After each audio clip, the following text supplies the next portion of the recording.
My name is Rebecca Martinez, and I'm 34 years old.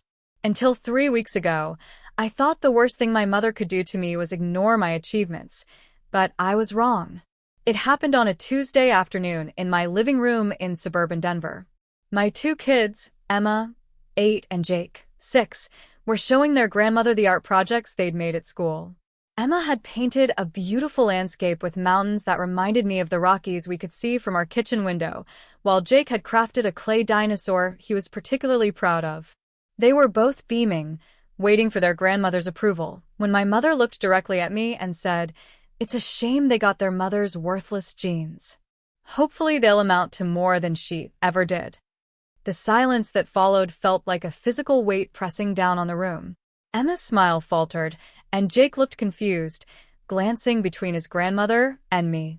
I felt my face burn with humiliation and rage, but mostly I felt devastated for my children, who had just witnessed their grandmother call their mother worthless to her face. Have you ever experienced a moment when a family member said something so cruel in front of your children that it changed everything? I'd love to hear your thoughts in the comments below, and if this story resonates with you, please like and subscribe for more real-life experiences. The backstory to this moment stretches back decades. My mother, Patricia Hawkins, had always been critical, but she'd never been this brutal in front of my kids. Growing up in her shadow in our upscale neighborhood in Cherry Hills Village, I was constantly compared to my older sister Caroline, who became a surgeon, and my younger brother Michael, who now runs a successful tech startup in Silicon Valley. I became a family therapist, a choice my mother viewed as playing with people's feelings for money, rather than a legitimate profession helping families heal. After my divorce 2 years ago, I'd been rebuilding my life as a single mother, working hard to establish my private practice while providing a stable home for Emma and Jake. I thought I was doing well.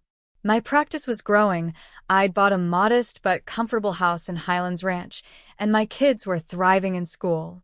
But in my mother's eyes, I was still the disappointment who couldn't keep a marriage together and chose a soft career over something prestigious like law or medicine.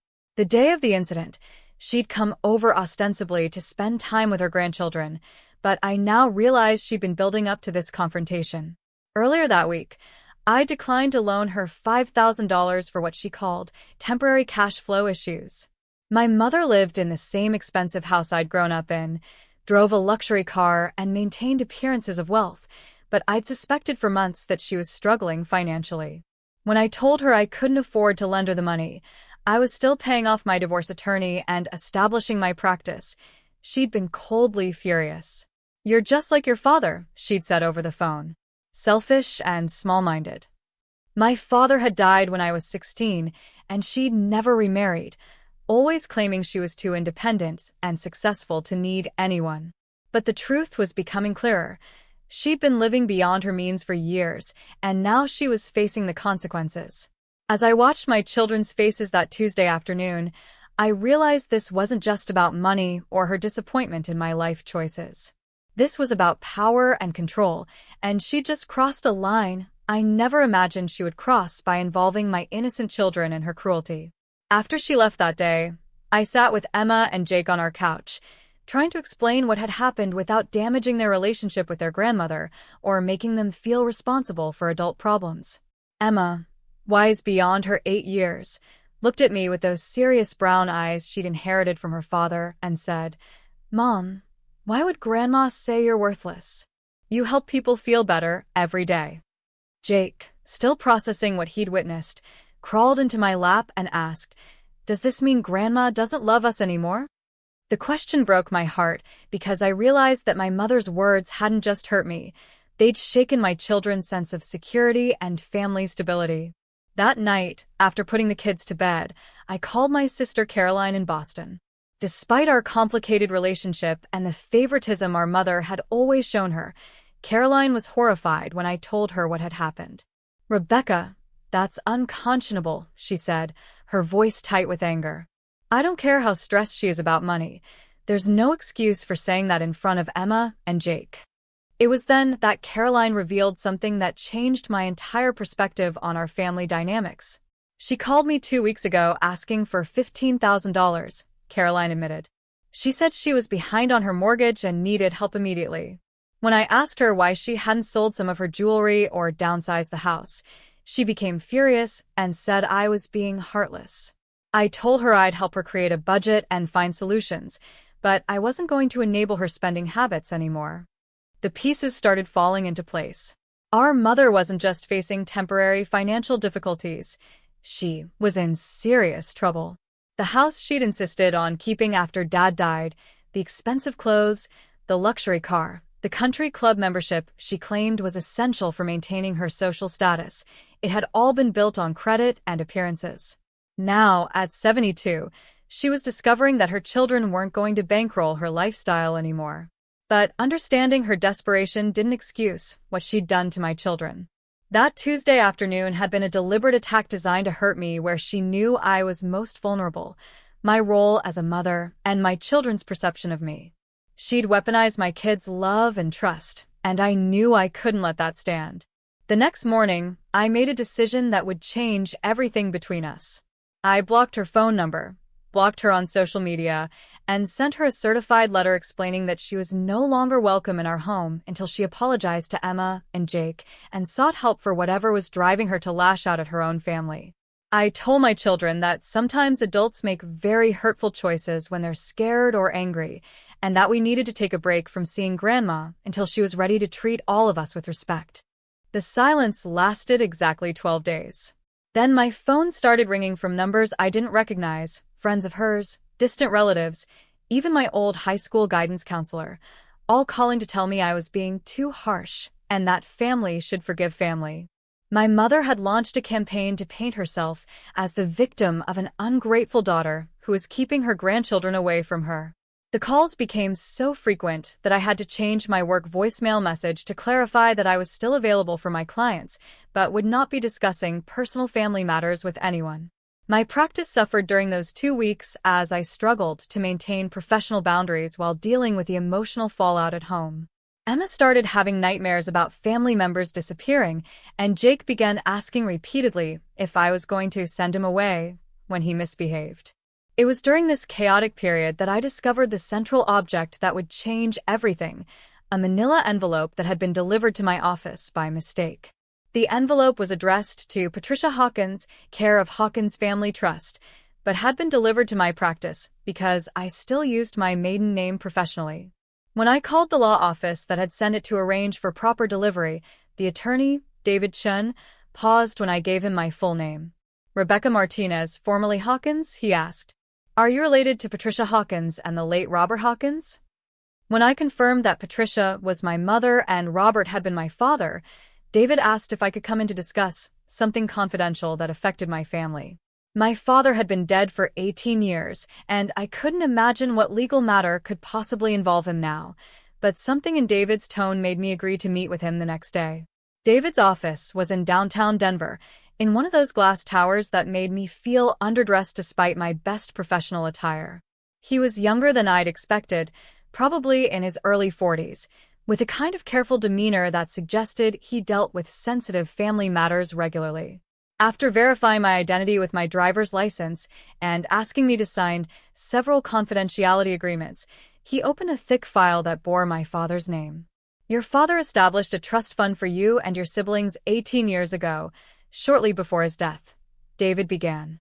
The trust was designed to mature when you turn 35 or upon certain life events such as divorce, starting a business, or purchasing a home. According to our records, you've met several of these criteria. I stared at him, completely confused. I'm sorry, but I think there's been a mistake. My father didn't have money for trust funds. He worked in insurance sales, and after he died, my mother had to work 2 jobs to keep the house. David's expression grew more serious. Mrs. Martinez, your father owned a very successful insurance brokerage that he sold 6 months before his death. The sale generated approximately $1.2 million. Your mother was the trustee, responsible for managing the funds until you and your siblings reached the qualifying age or circumstances. The room felt like it was spinning. I gripped the arms of my chair and tried to process what he was telling me.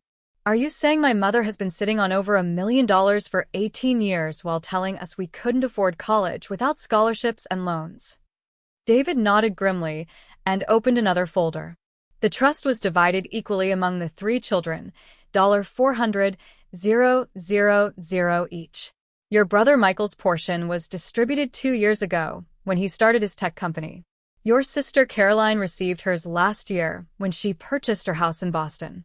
Your portion should have been available when you divorced, bought your home, or started your private practice, all qualifying events that occurred after you turned 30.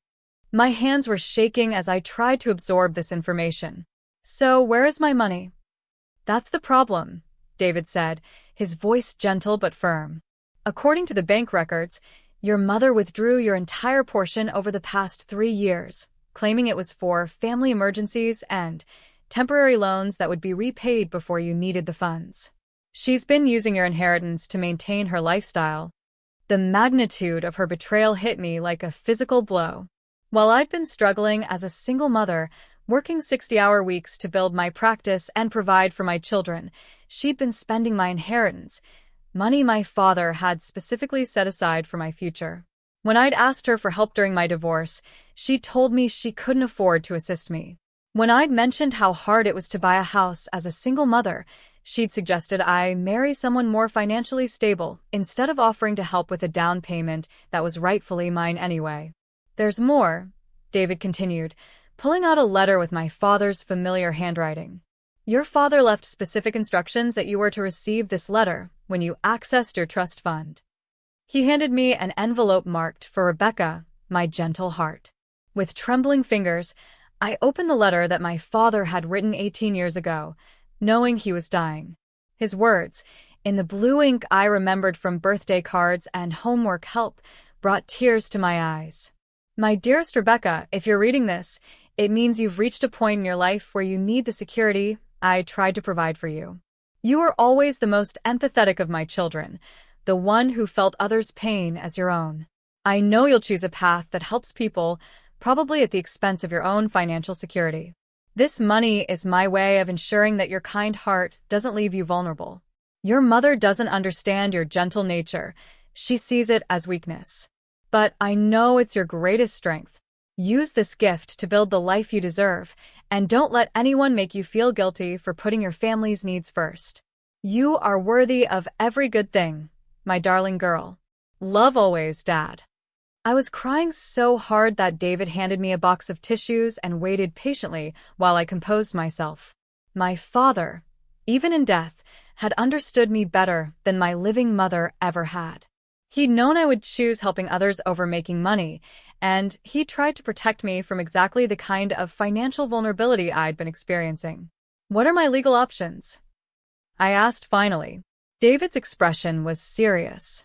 The trust documents are clear that your mother had no legal right to use those funds for personal expenses. This constitutes a significant breach of fiduciary duty. You can pursue full restitution, plus interest and penalties. Given the amounts involved and the length of time, you're looking at approximately $520,000 that she owes you.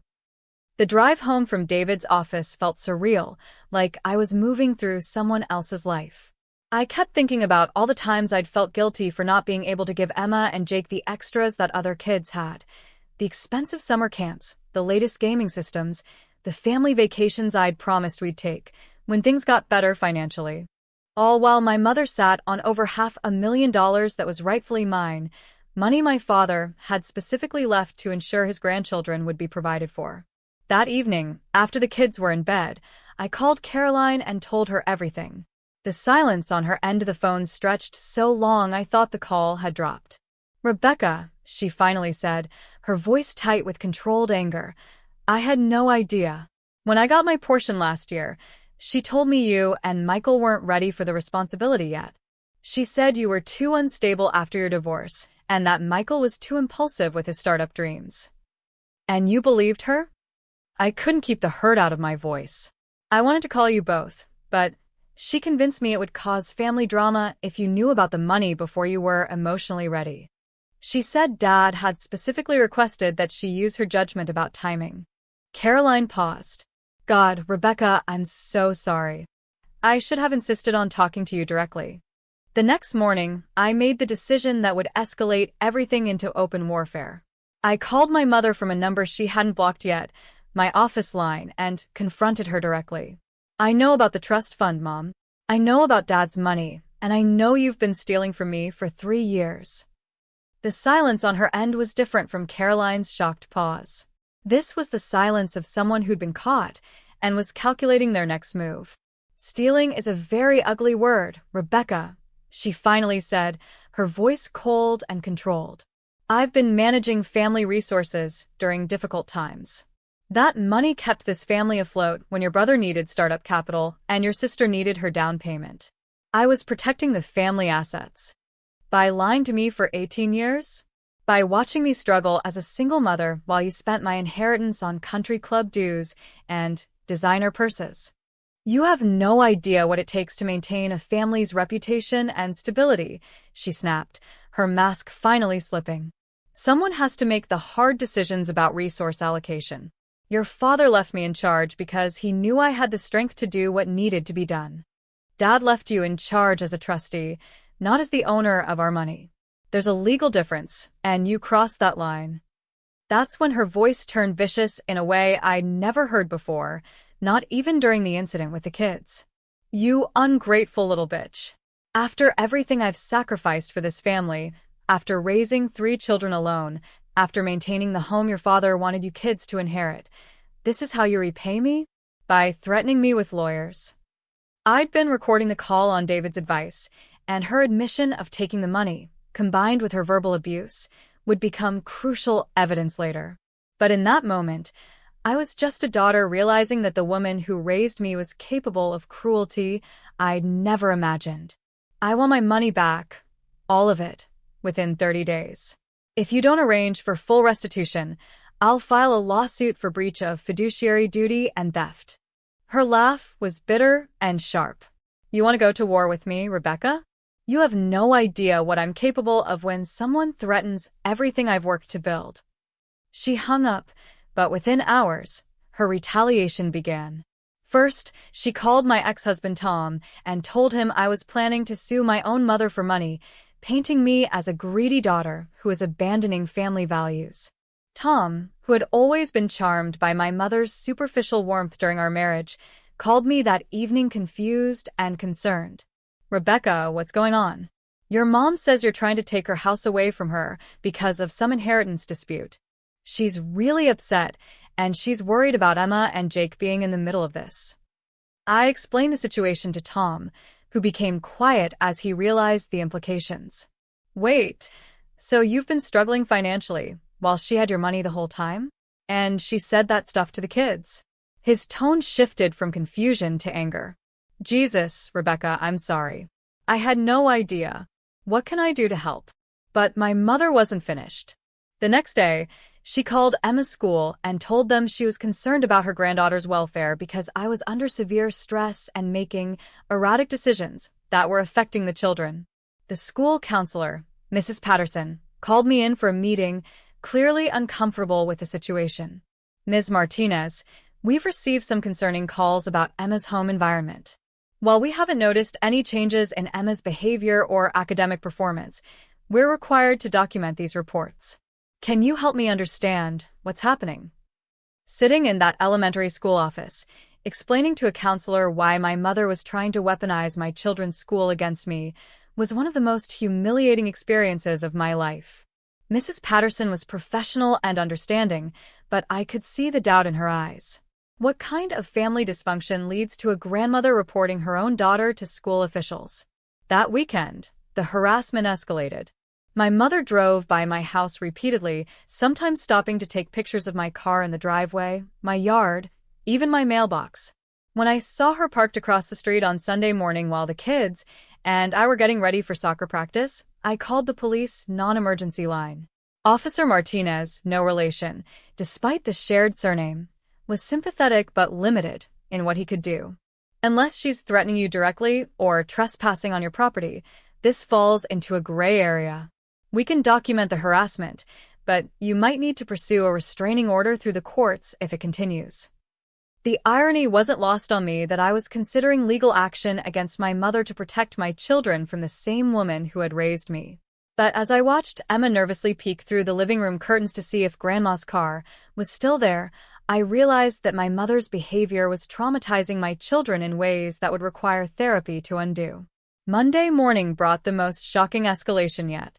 I arrived at my office to find my landlord, Mr. Peterson, waiting for me with a concerned expression.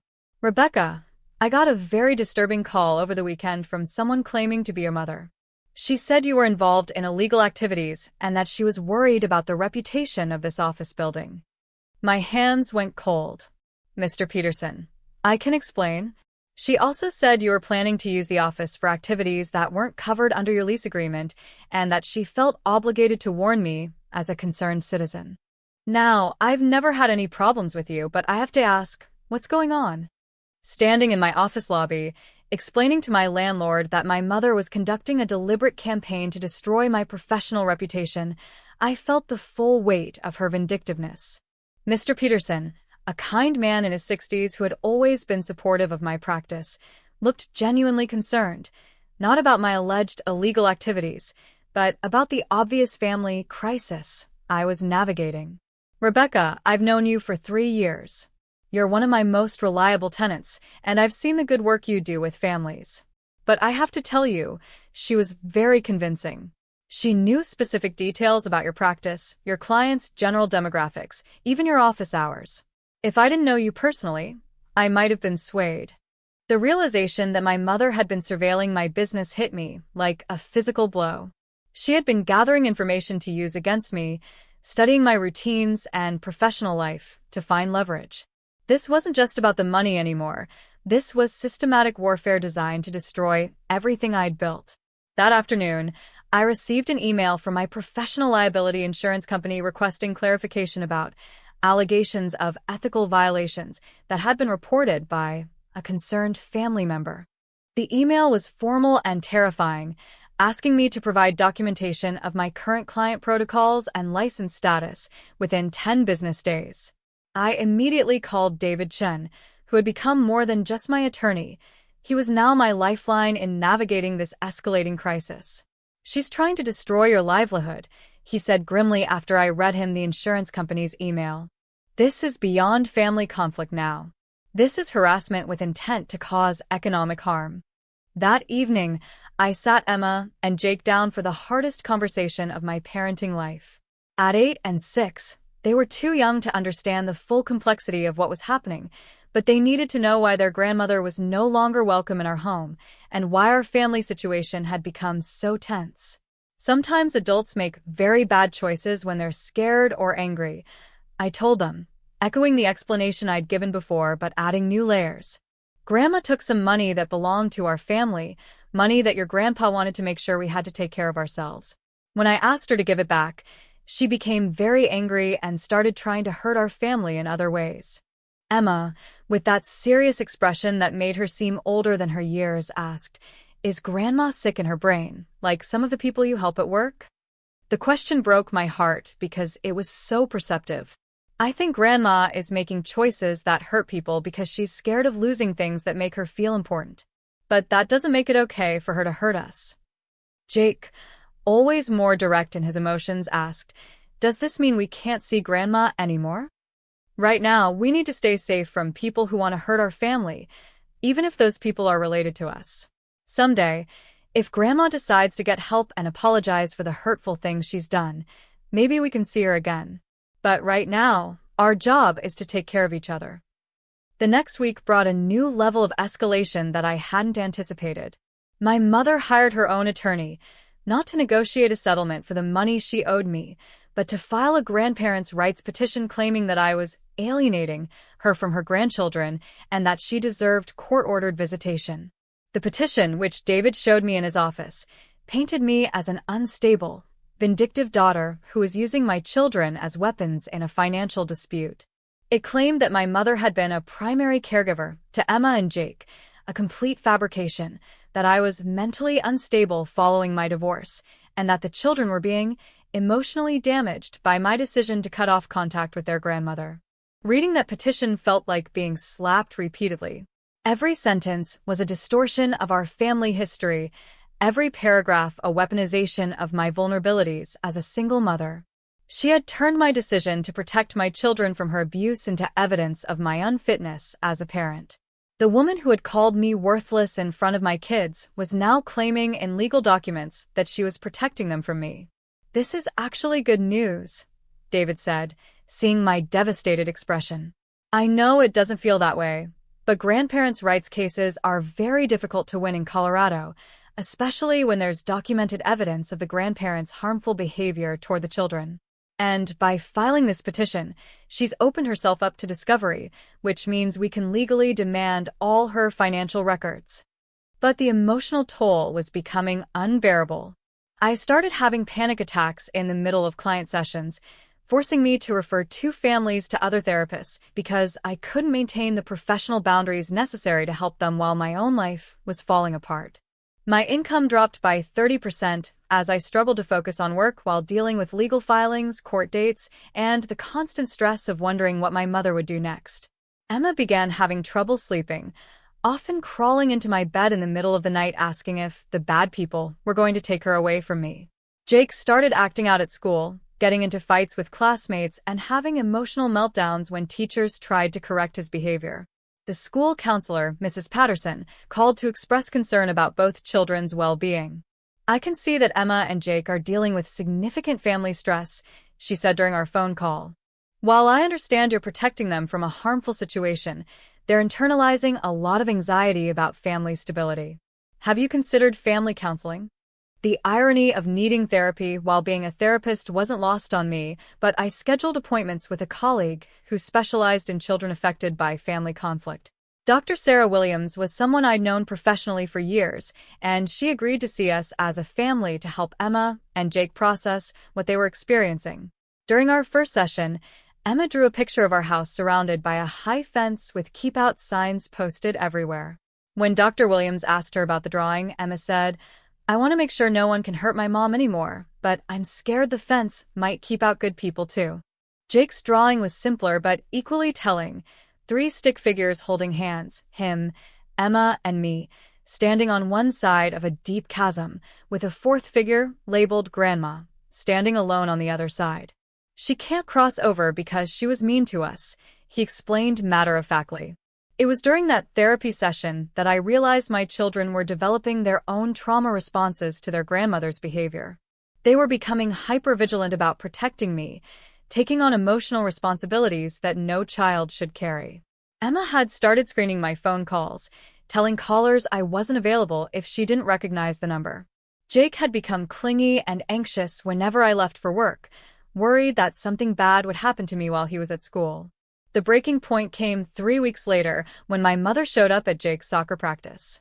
I was talking to another parent when I saw her approaching across the field, her face set in that determined expression I'd learned to fear. She walked directly to where Jake was sitting on the bench waiting for his turn to play. I started running toward them, but I was 50 yards away when I saw my mother kneel down next to Jake and start talking to him intensely. By the time I reached them, Jake was crying and trying to back away from her while she gripped his arm. "Let go of him," I said, my voice carrying across the field and causing other parents to look our way. "I'm talking to my grandson," she replied, not releasing Jake's arm. "I have a right to see my grandchildren." "You have no rights to them after what you did," I said, gently pulling Jake away from her. His little body was trembling, and I could see the fear in his eyes. "Mommy, she said you were lying about her and that she might have to take us away to keep us safe," Jake whispered, pressing his face against my leg. The rage that filled me in that moment was unlike anything I'd ever experienced. She had terrorized my 6-year-old son at his soccer practice, telling him that his mother was a liar and threatening him with separation from his family. In front of other parents and children, she had chosen to traumatize a child to make her point. "If you ever approach my children again, I will call the police immediately," I said, my voice shaking with fury. "You are not welcome anywhere near them. You can't keep me from my grandchildren forever, Rebecca. The courts will see what you're really like, a vindictive woman who's poisoning innocent children against their grandmother." Coach Martinez, still no relation, had noticed the commotion and approached us. Is everything okay here, Rebecca? This woman is harassing my son and needs to leave immediately, I said, still holding Jake protectively. My mother looked around at the gathering crowd of parents and children, realized she had lost the high ground, and stalked back toward the parking lot. But as she left, she called back loudly enough for everyone to hear. I'll see you in court, Rebecca. And everyone will know what kind of mother you really are. The drive home was silent except for Jake's quiet sniffling. Emma, who had witnessed the entire scene from the sidelines where she'd been playing with friends, kept looking back at her brother with worry. When we got home, both children clung to me while I tried to process what had just happened. That night, after I'd tucked them into bed with extra stories and reassurances, I called David and told him about the soccer field incident. She's escalating to direct contact with the children now, and she's making threats about taking them away. What are my options? File for an emergency restraining order first thing Monday morning, he said immediately. What she did today constitutes harassment and intimidation of minor children. The court takes that very seriously, especially when there's a pattern of escalating behavior. But Monday brought news that shattered what little stability I had left. David called me at work with the kind of voice that signals life-changing information. Rebecca, you need to sit down. The financial discovery came back from your mother's attorney, and there's something you need to know about your trust fund situation. Is it worse than we thought? Much worse. She didn't just spend your $400,000. She's been using your siblings' trust funds as collateral for loans and credit lines. The total amount of family money she's misappropriated is over $800,000. And Rebecca, she's declared bankruptcy. As of last Friday, she has no assets to recover. The room spun around me. Not only had she stolen my inheritance, but she'd somehow managed to lose Caroline's and Michael's money too, and there was nothing left to recover. 18 years of my father's careful planning, destroyed by the woman he'd trusted to protect his children's futures. How is that even legal? I asked, my voice barely above a whisper. It's not. She committed multiple felonies, breach of fiduciary duty, embezzlement, fraud. But bankruptcy doesn't erase the criminal liability, only the civil recovery. We can still pursue criminal charges, but getting your money back. David's voice trailed off. I hung up and sat in my office, staring at the family photo on my desk. Emma and Jake laughing at the park last summer, back when our biggest worry was whether we could afford the upgraded cable package. Now I was facing the reality that not only would I never recover my inheritance, but my mother had systematically destroyed my entire family's financial security while playing the victim. That afternoon, I had to make one of the hardest phone calls of my life. I called Caroline and Michael on a three-way call to tell them what David had discovered. The silence that followed my explanation stretched so long I thought the call had dropped. Caroline spoke first, her voice hollow. So, the down payment for my house in Boston, that money is gone? And my startup capital, Michael added, his usual confidence completely absent. Jesus, Rebecca, I used that money as leverage for additional investors. If this comes out, my company could collapse. We were all quiet, processing the magnitude of what our mother had done to us. She hadn't just stolen from me. She'd systematically destroyed all three of her children's financial futures while maintaining the facade of a struggling but dignified widow. We need to press criminal charges, Caroline said finally. I don't care if she's our mother. What she did is unforgivable. Michael agreed. She made her choice when she decided to commit fraud. Now she gets to live with the consequences. But that evening brought another devastating blow. Tom called me, his voice strained and uncomfortable. Rebecca, I need to tell you something, and you're not going to like it. Your mother contacted my attorney today. She's claiming that you're an unfit parent and that the stress of this legal situation is affecting Emma and Jake. She wants me to file for emergency custody. My legs gave out, and I sat down hard on my kitchen floor. Tom, you know that's not true. You've seen how hard I work to take care of them. I know, and I told my attorney I wouldn't pursue it. But Rebecca, you need to understand. She's painting a very convincing picture of a woman who's having a mental breakdown. She told my lawyer about the restraining order, the lawsuit, the fact that you're keeping the kids from seeing their grandmother. taken out of context, it could look bad. That night, after Emma and Jake were asleep, I sat in my dark living room and faced the complete devastation of my life. My mother had stolen my inheritance, destroyed my siblings' financial security, filed false claims about my parenting, harassed my children, damaged my professional reputation, and was now trying to use my ex-husband to take my children away from me. I thought about my father's letter, about his words calling me his gentle heart, and predicting that my empathy might leave me vulnerable. He had tried to protect me, but he couldn't have imagined that the person who would destroy his protection would be the woman he'd chosen to safeguard it. For the first time since this nightmare began, I allowed myself to cry, really cry for everything I'd lost and everything my children were being put through. But as I sat there in the darkness, something shifted inside me. My father had been wrong about one thing. My gentle heart wasn't my weakness. It was what made me fight so hard to protect my children, and it would be what gave me the strength to end this once and for all. The next morning, I woke up with a clarity I hadn't felt in weeks.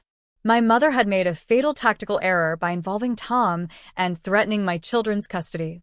She had pushed me past the point of trying to preserve family relationships or protect her dignity. Now, it was purely about survival, mine and my children's. I called David first thing and told him I wanted to pursue every available legal remedy, regardless of the family consequences. File the criminal charges for embezzlement and fraud. Request the emergency restraining order. And I want to countersue in the grandparents' rights case. I want the court to see exactly what kind of person is demanding access to my children. Rebecca, are you sure? Once we go down this path, there's no coming back. Your mother will face serious criminal charges. She made that choice when she decided to steal from her own children and terrorize her grandchildren. I'm done protecting her from the consequences of her own actions. That afternoon, I did something I should have done weeks earlier. I called my clients and honestly explained that I was dealing with a family crisis that might affect my availability over the next few months. To my surprise, rather than judgment, I received overwhelming support. Mrs. Chun, whose teenage daughter I'd been counseling through anxiety issues, said, "Dr. Martinez, anyone who works as hard as you do to help families deserves support when your own family is in crisis. We'll be here when you're ready." The validation from people who had seen my professional competence firsthand gave me strength I didn't know I needed. My mother's campaign to paint me as unstable was failing, because the people who actually knew me could see the difference between someone having a normal stress response to abuse and someone who is genuinely unfit. Emma and Jake noticed the change in my energy immediately. That evening, as we worked on homework together, Emma looked up from her math worksheet and said, "Mom, you seem less scared today." "I am less scared, sweetheart. Sometimes when bad things happen to us, we have to decide whether we're going to let the bad people keep hurting us or whether we're going to fight back. I decided I'm going to fight back." Jake, who had been unusually quiet since the soccer field incident, asked, "Does fighting back mean Grandma will stop being mean?" "It means we're going to make sure she can't hurt us anymore, and we're going to get help for her so maybe someday she can make better choices." The criminal charges were filed on Friday. David called to tell me that the district attorney's office was taking the case seriously, especially given the amount of money involved and the fact that it affected multiple victims. They're charging her with first-degree theft, computer fraud, and abuse of a fiduciary duty. If convicted, she's looking at significant prison time. That weekend, I received an unexpected call from my Uncle Robert, my father's younger brother, whom I hadn't spoken to in over 2 years. "Rebecca, I heard about what's happening with Patricia. I want you to know that your father would be proud of how you're handling this." "Uncle Robert, I feel like I'm destroying our family." "Honey, your mother destroyed this family when she decided to steal from her own children. You're just refusing to pretend it didn't happen." He paused. "There's something else you should know. Your father suspected that Patricia had spending problems even before he died. He set up that trust specifically because he was worried she wouldn't be able to manage money responsibly. He never imagined she'd steal from it, but he knew she needed guardrails." Uncle Robert's revelation added another layer of validation to my decision to pursue legal action. My father had tried to protect us from exactly this situation, and by fighting back, I was honoring his intentions rather than betraying family loyalty. Monday brought the court hearing for the emergency restraining order. My mother appeared with her attorney, looking every inch the dignified widow in her expensive black suit, probably purchased with my inheritance money. But when the judge reviewed the evidence, including the recording of her verbal abuse, witness statements from the soccer field incident, and documentation of her harassment campaign, his expression grew increasingly stern. "Mrs. Hawkins," Judge Peterson said, "the evidence presented shows a pattern of escalating behavior that constitutes harassment and intimidation of minor children. The restraining order is granted. You are prohibited from contacting the petitioner or her children directly or indirectly, from approaching their home, school, or workplace, and from enlisting third parties to contact them on your behalf." My mother's composed facade cracked slightly as the judge continued. "Furthermore, I'm ordering a psychological evaluation before any future consideration of grandparents' rights. The behaviors documented in this case raise serious concerns about your judgment and emotional stability." As we left the courthouse, I saw my mother speaking intensely with her attorney in the hallway. She looked up and saw me watching, and for just a moment, her mask slipped completely. The look she gave me was pure hatred, not the complex anger of a mother disappointed in her daughter, but the cold fury of someone whose carefully constructed world was collapsing. That afternoon, David called with an update on the criminal case. "The DA wants to meet with you next week. They're building a strong case, but they want to understand the full scope of the emotional abuse alongside the financial crimes. They're considering additional charges related to the harassment of your children." But the real breakthrough came that evening when Caroline called with unexpected news. "Rebecca, I hired a private investigator to look into Mom's finances. There's something you need to know. She hasn't been living off our money for 3 years. She's been stealing from us for over a decade." "What do you mean?" "The PI found evidence that she's been forging Dad's signature on trust documents since 2018, taking loans against our inheritance and covering her tracks by manipulating the account statements we received." The $800,000 David found? That's just what she couldn't hide anymore. The scope of her deception was breathtaking. For 15 years, she had been systematically stealing from her own children while positioning herself as a struggling widow who deserved their gratitude and financial support. Every guilt trip about her sacrifices, every criticism of our life choices, every manipulation had been designed to cover up her theft. "There's more," Caroline continued. "The PI also found evidence that she's been running credit scams using our names and social security numbers. We're all going to need to check our credit reports and probably freeze our accounts." As I hung up the phone, I realized that my mother wasn't just a woman who had made some bad financial decisions. She was a career criminal who had been using her children as victims for over a decade. The woman who had raised me, who had sat at my kitchen table criticizing my life choices, had been stealing my identity and my future the entire time. But strangely, this revelation didn't devastate me the way earlier discoveries had. Instead, it freed me from the last vestiges of guilt about pursuing legal action.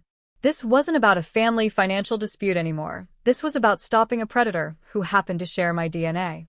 The day of reckoning came 6 weeks later in a downtown Denver courtroom packed with more people than I'd expected.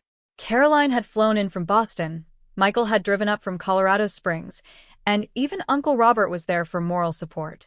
The local news had picked up the story. Grandmother accused of stealing children's inheritance, and there were reporters in the gallery. My mother sat at the defendant's table looking smaller than I'd ever seen her, her expensive clothes unable to disguise the defeat in her posture. The psychological evaluation ordered by the court had not gone well for her. Dr. Patricia Williams, no relation to my children's therapist, had diagnosed her with narcissistic personality disorder and antisocial tendencies, finding her manipulative, lacking empathy, and prone to exploiting family relationships for personal gain. When the prosecutor, District Attorney Sarah Chin, began outlining the charges, the full scope of my mother's crimes became clear to everyone in the courtroom. Over 15 years, she had stolen approximately $1.2 million from her 3 children, forged legal documents, committed identity theft, filed false insurance claims using our names, and conducted an elaborate harassment campaign designed to silence her victims.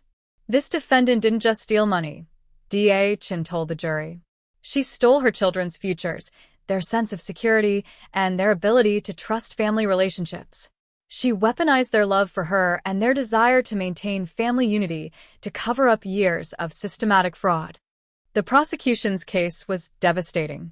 They played the recording of her admitting to taking the money and calling me a bitch for demanding it back.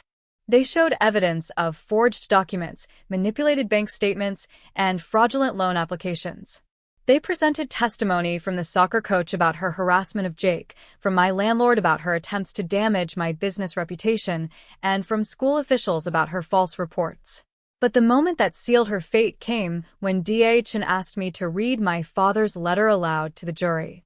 Standing at the witness stand, holding the letter my father had written to protect me from exactly this situation, I felt his presence in that courtroom. "You are worthy of every good thing, my darling girl," I read through tears, finishing with his final words of love and protection. The jury was silent, and I saw several members wiping their eyes. When my mother's attorney tried to paint her as a confused widow who had made some accounting errors while trying to manage family finances, the prosecution's response was swift and brutal. They presented evidence of her methodical planning, her deliberate deception, and her escalating attempts to silence her victims when they discovered her crimes. The jury deliberated for less than 3 hours. When they returned with guilty verdicts on all counts, my mother's composure finally cracked completely. She turned to look at me, Caroline, and Michael, and screamed the words that would haunt local news coverage for weeks. "You ungrateful monsters destroyed your own mother. I sacrificed everything for you worthless pieces of garbage, and this is how you repay me." Even in her moment of ultimate defeat, she couldn't take responsibility for her actions or show genuine remorse. The bailiff had to restrain her as she continued screaming obscenities at us while being led away. Judge Peterson sentenced her to 8 years in state prison, with restitution ordered for the full amount stolen plus interest and penalties, over $1.8 million that she would never be able to pay. The grandparents' rights petition was dismissed with prejudice, meaning she could never again seek court-ordered access to Emma and Jake. 3 months later, I'm sitting in my backyard watching Emma and Jake play on the swing set Tom helped me install last weekend. The late afternoon sun is warm on my face, and for the first time in almost a year, I feel genuinely peaceful. The legal nightmare is over. My mother is in prison where she can't hurt us anymore, and my children are laughing again. The financial recovery has been minimal. We'll never see most of the stolen money, but something unexpected happened after the trial made news. My therapy practice has actually grown, with referrals from other families dealing with toxic relatives and financial abuse. Apparently, there are many people who need help navigating the complex emotions that come with having family members who exploit and harm them. Caroline and Michael have both been incredibly supportive, and we've grown closer through this shared trauma. We've started having monthly video calls with our kids, rebuilding the sibling relationships that our mother's manipulation had damaged over the years. Uncle Robert has become a true grandfather figure to Emma and Jake, filling some of the family connection void left by cutting off my mother. The children are thriving in ways that still surprise me. Emma's art has become more colorful and optimistic, no more houses surrounded by defensive fences. Jake has stopped having nightmares and no longer asks worry questions about family members going away. Their therapist, Dr. Williams, says they're showing remarkable resilience and that the experience has actually taught them healthy boundaries and the importance of protecting themselves from people who want to hurt them. Tom has been genuinely supportive throughout this entire ordeal, even testifying on my behalf during the custody evaluation that proved my mother's claims about my fitness as a parent were fabricated. "You protected our kids from someone who was trying to harm them," he told me after the trial. "That's what good parents do, even when it's hard." Last week, I received a letter from my mother in prison, the first communication since her sentencing. I almost threw it away unopened, but curiosity won. The letter was everything I expected. No genuine apology, no acceptance of responsibility, just self-pity and anger at being abandoned by her ungrateful children. She ended by saying she hoped I was happy now that I'd destroyed her life. I showed the letter to Dr. Williams during my own therapy session. "Yes, I'm seeing someone too. It turns out that having a narcissistic parent who commits crimes against you creates some complex trauma to work through. She helped me see that even from prison, my mother was still trying to manipulate me through guilt and victim playing. The most healing moment came 2 weeks ago when Emma asked me, "Mom, do you think Grandma will ever say she's sorry for real?" When I explained that some people can't admit when they're wrong because it makes them feel too bad about themselves, Emma nodded seriously and said, "That's sad for her, but it's not our job to fix her feelings." At 8 years old, my daughter understands healthy boundaries better than many adults. That's the real victory here, not the legal outcome or the justice served, but the fact that my children have learned they deserve to be treated with respect and don't have to accept abuse from anyone, including family members. Have you ever had to make the difficult choice to cut off a toxic family member to protect yourself or your children? Sometimes the people who are supposed to love us the most are the ones who hurt us the deepest, but we have the right to choose safety over family obligation. If this story resonated with you, please like and subscribe for more real-life experiences about overcoming family trauma and building healthier relationships.